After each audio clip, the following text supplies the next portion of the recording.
with all of you. And yeah, so as Ina said, I'm Mariana Astiz. I'm working in the Basque Center for Neuroscience in the north of Spain.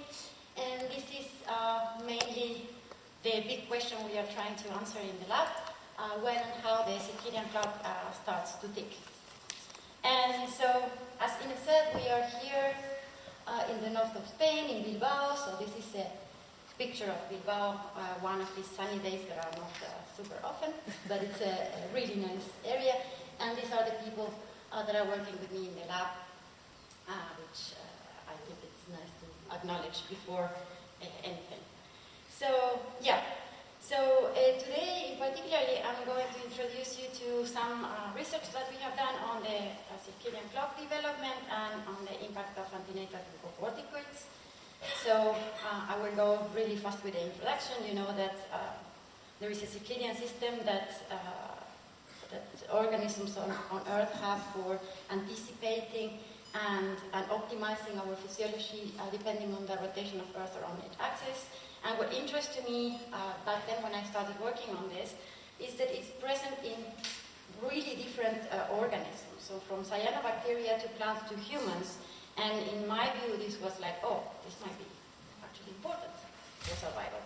That was the main reason why I got into this field, and I still love it. So, and it's true that we needed to organize behavior cycles, we need to organize physiological rhythms of hormones and metabolism, and actually every single cellular process is somehow touched by the clock and by the system of the clock. So, this also really quick. In mammals, it's organized in a hierarchical way with a master clock in the suprachiasmatic nuclei of the hypothalamus. It's a really small nuclei right here, connected to the retina through the retinohypothalamic tract. And what the SEN does is to receive this light information, integrate, and send this. Oh, sorry. I knew that this would happen. So integrate the light information, and then send all this information through neuronal signals to other parts of the brain that does different tasks, but also this task has to be organized depending on the time of day. And also induce the secretion of hormones in a rhythmic manner, and also organize the tone of the autonomic nervous system. In this way, all this light information that it's integrated can go to every single tissue in periphery, and then the whole physiology can be synchronized. For this, we need that all the cells are able to respond to these synchronizing signals, and this is what the molecular clock does in almost all cells. So far, we have this canonical pathway of transcription and translation feedback loop that oscillates. These transcription factors oscillate with a period of roughly 24 hours, and they have a lot of target genes that they induce or repress, and these are the clock control genes. So in this way, all the cell functions are organized synchronically. So we are particularly interested in glucocorticoids as one of the main hormonal outputs from the SCN that helps to synchronize the physiology at periphery, centrally and peripherally. So this is a 24-hour profile of a diurnal organism with a peak of glucocorticoids right before the active phase. So glucocorticoids are basically a wake hormone. And this is the same, but in a nocturnal animal, where the peak is right before the active phase in the darkness. The active phase in the dark. Yeah, so we know now quite well how the system works in adults, but we know quite little about how it starts working during development. What we do know is that there is a critical window around birth in mammals in which there is the early environment impacts or defines how the circadian system will function later on. And so whatever happens during this critical window has long-term consequences. So how it's described now is that maternal cues that are rhythmic, like glucocorticoids, are crossing placenta and telling the baby what time it is. So when I joined Henry Kostel lab in Lübeck in Germany, we were wondering what was the importance of the rhythmicity of the signals, whether the signals were important by themselves or also the rhythmicity was providing some kind of information. So and then we decided to do a really easy paradigm in mice. So basically we had black cis pregnant mice, and during the last period of pregnancy, the last third of pregnancy, we inject them with glucocorticoids, specifically corticosterone, the main glucocorticoid in mice. So we had two groups. One group we inject out of phase compared to the physiological rhythm in the mums. So the physiological peak occurs before the active phase in the night. So by injecting out of phase, we were adding glucocorticoids when they were not supposed to be there. And then another group that we injected in phase. So we let them be born and wean, and we evaluate the behavior of the offspring. And we did a battery of different tests, and we realized that those animals whose mothers were injected out of phase have an impaired behavior, and those animals who were injected in phase with the same dose had a normal behavior comparable to the naive mice. Some examples are, for instance, the circadian activity. We put them in the wheels. We look at the counts per minute over the light-dark cycle, and here is where we saw the first difference with those animals whose mothers were injected out of phase, showing lower activity during the dark phase and more activity during the light phase, which is quantified here. So it was already indicating some kind of activity pattern disturbance with these injections. We also measured anxiety-like behavior, and we found that both of the mice that were injected prenatally were more anxious, but it was always worse the phenotype that we found in the outer phase. Same with the stress coping behavior that we measured with the force-wind test. So basically here what we saw is that it was not the dose of the glucocorticoid, but the timing that was apparently important for programming the adult behavior. So then we decided that all these phenotypes could be related with programming on the stress axis, and we characterized all the stress axis response. So you know that you have like the center in the hypothalamus, the PBN, that signals the pituitary and then the adrenal to produce the glucocorticoids that will end up acting on the direct tissues. So we found in the out of phase group that they had higher levels of glucocorticoids during the rest phase. When we induce an acute stress, they react, producing more glucocorticoids, but in a less efficient way. And this was related to an impaired negative feedback mechanism that these out of phase mice had compared to the in phase. So at the molecular level, we found that these animals express less glucocorticoid receptor in the PBN, so indicating that this may be one of the cause of the impaired negative feedback mechanism. And we also saw that the sensitivity of the glucocorticoid receptor in periphery was impaired. And we did this with a really easy ex vivo experiment. We incubate whole blood with LPS and with LPS and dexamethasone. So this LPS will induce the production of IL-6 by activation of the pro-inflammatory pathway, and dexamethasone acting through glucocorticoid receptor will reduce this IL-6 production. And here is what you can see here. In the in-phase group, LPS induce IL-6, and the more dexamethasone we add to the system, the less IL-6 is produced. But in the out-of-phase group, we need more glucocorticoids or more dexamethasone to produce the same effect, indicating some kind of glucocorticoid receptor resistance. So then so far, we had this different behavior in adults, and we thought that it might be a gating mechanism that can explain why the time rather than the dose was determining this behavior. So we decided to go back to pregnancy and try to understand how this gating was modulated. So basically we had like three options. One option was that the maternal clock or the maternal HB axis system was buffering the injection that we gave different times of day. We also had the possibility that the placenta clock was filtering differently glucocorticoids depending on the time of day. And we also had the possibility that the fetal clock was able to receive this glucocorticoid signaling differently depending on the time of day. So what we decided to do then is to compare always with the naive group and inject out of phase and in phase, but instead of waiting until the animals were old, then we did sampling of the fetus in the middle of this injection timing. And the first thing we measure is the glucocorticoids in the blood of the fetus, and as you can see here, we have low serum levels of corticosterone in the naive group, a little bit higher in the night as it's then in the adult. And here we have what happens to the fetus 1 hour after we inject the mother. Yeah, we have a rise out of phase. We have a rise of glucocorticoids that then goes back to normal, and in the out of phase, in the in phase, sorry, we have a rise that then it goes back to normal next day. So, but if you look at the amount of glucocorticoids in both groups, they were comparable. So this means that maybe the maternal clock was not influencing the amount of glucocorticoid that passed the placenta, and also not the placenta like filtering differently. So we said, okay, maybe it's the baby clock that it's somehow receiving differently this signal. So then we decided to go for the fetal hypothalamus. It's one of the main parts of the brain that express high levels of glucocorticoid receptor during that time of lactation. And then we said, okay, if we measure glucocorticoid receptor target genes at both time points, we might know what happens, or if they are receiving differently. And this is what we did. So we used FKBP5 as one of the main target genes of glucocorticoid receptor, and we compare always with the naive group in the dotted line here.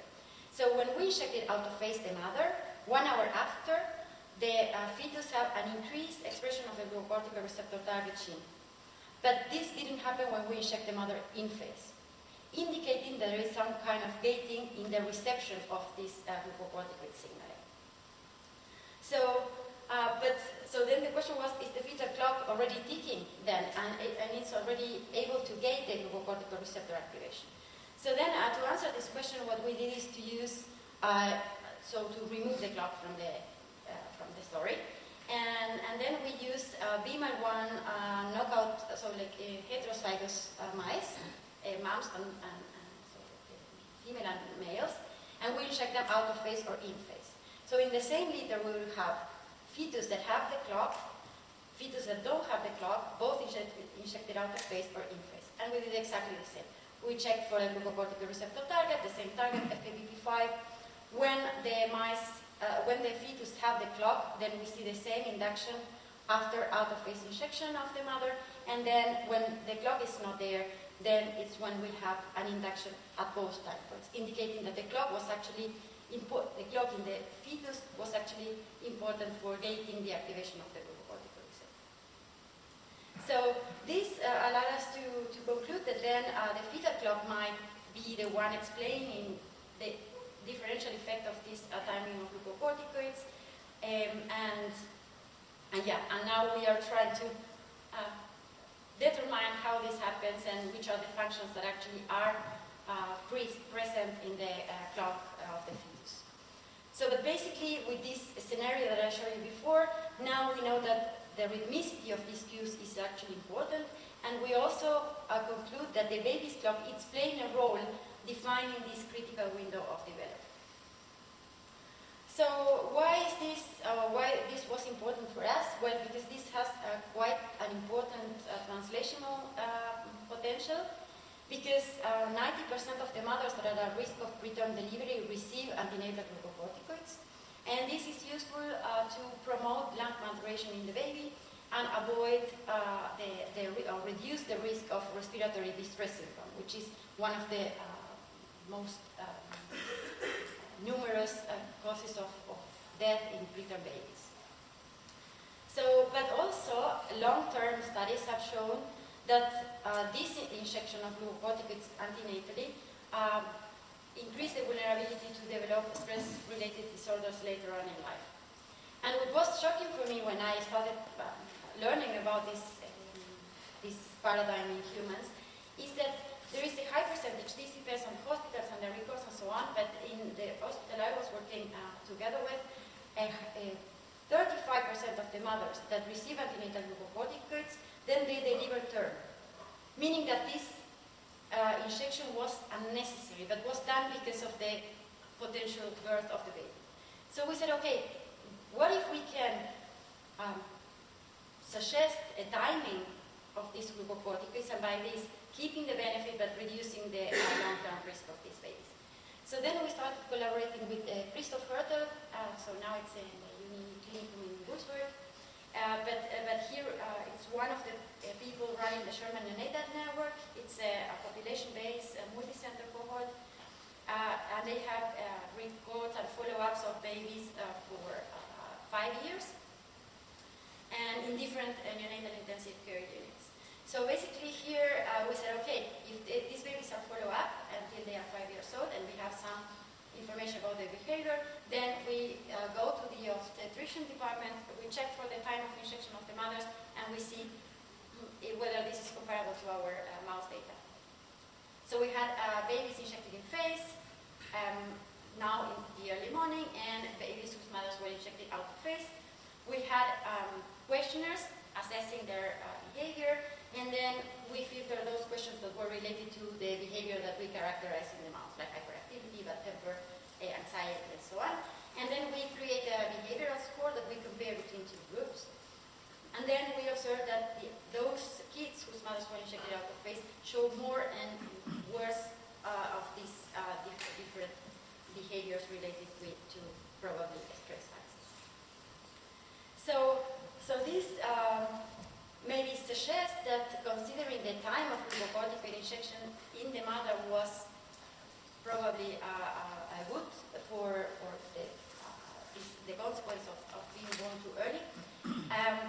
And we wanted to know whether we can predict behavioral phenotypes through other molecular changes in these babies, and by that doing some interventions and so on. So I'm showing you again this data of the glucocorticoid receptor sensitivity assay that we did in mice, because we did it also in babies, and we also saw that those babies who were injected out of face had need more dexamethasone to inhibit IL-6 production in the whole blood, indicating that maybe these babies will also have a reduced sensitivity of the glucocorticoid receptor.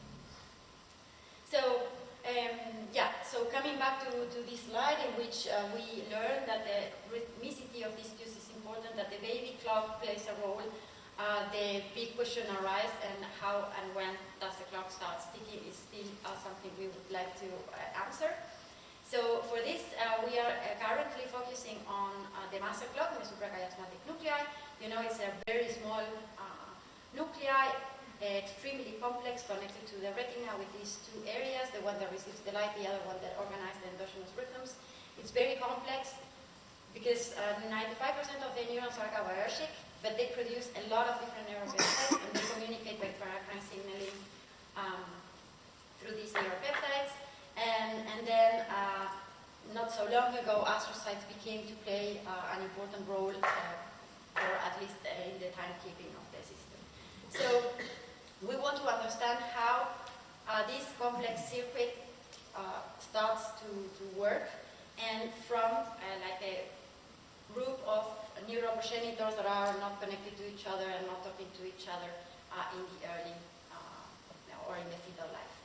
So, and our hypothesis is that the sooner these rhythms stabilize, the better for baby physiology, because the better adaptation to the environment.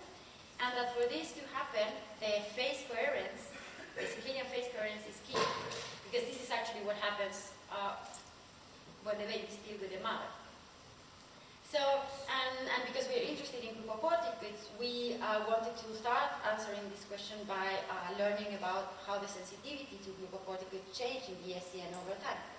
Because we know that the SCN is actually sensitive to glucocorticoids during the prenatal time, but it's resistant later on.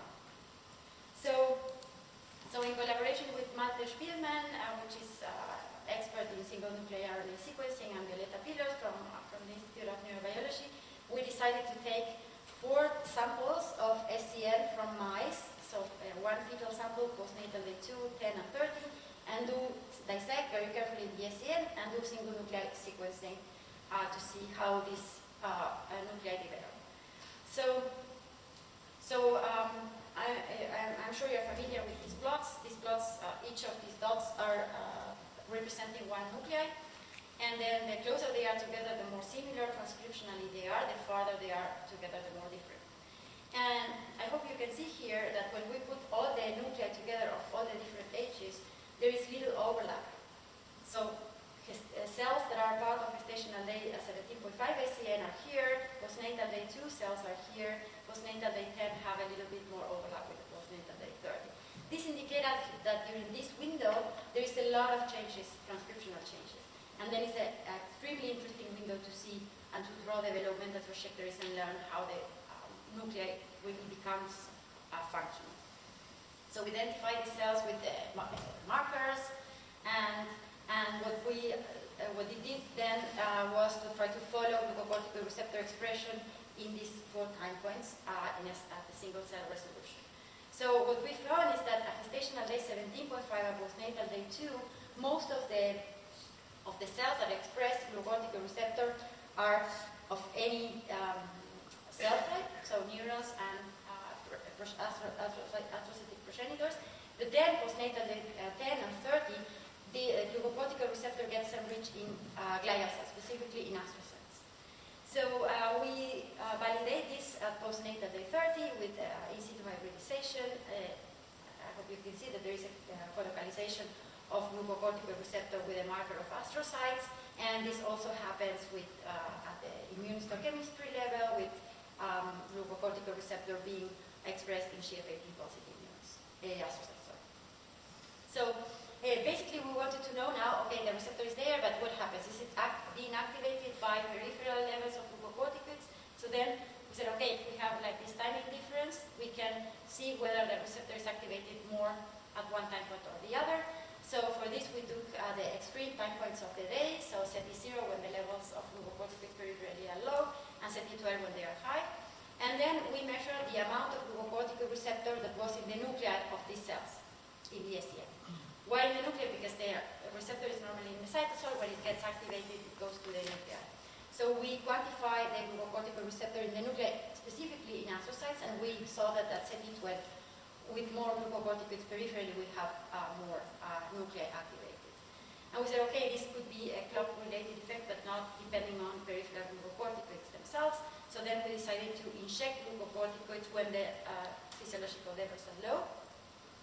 So this was so this was 7 a.m. we shot vehicle or corticosterol, and 8 a.m. we measured the concentration. We had like this rise in the group of corticosterol, and we again measured the amount of glucocorticoid receptor in the nuclei of astrocytes in the SCM, and we still see that they are responding to peripheral levels of glucocorticoids. So with this, we have learned that along the SCM maturation, glucocorticoids is downregulated in neurons but not in astrocytes, and that the adult SCM astrocytes remain responsive to glucocorticoids. So now we are working on what does it mean for the SCM function and for the organization of locomotor activity and so on. So this, I will be happy to tell you about the results of this part of the research soon. Yeah, with this, I would like to thank you for your attention. So this is work done by people in my lab now, and also people from Henry Boston Lab in the Institute of Neurobiology. Here are the collaborators that